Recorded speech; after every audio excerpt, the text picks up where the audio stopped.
আজকের বানাবো মিষ্টি, তার জন্য পাউরুটিকে আমি পিস পিস করে কেটে নিয়েছি। এটাকে আমি 4 ভাগ করে নিয়েছি একটা একটা। তারপর দেখুন চিনির শিরা তৈরি করে নিয়েছি।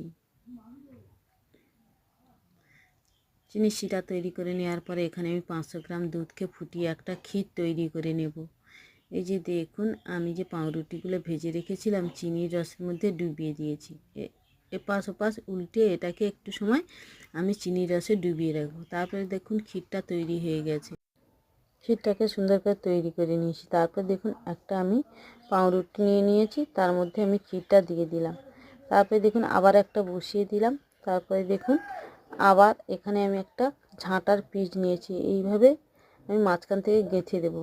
এইভাবে সবগুলো তৈরি করে নেব। আর মিষ্টিগুলো দেখুন দেখতে কতটা সুন্দর হয়েছে, সবগুলো বানিয়ে নিয়েছি, কতটা লোভনীয় হয়েছে। একবার হলে বাড়িতে ট্রাই করবেন।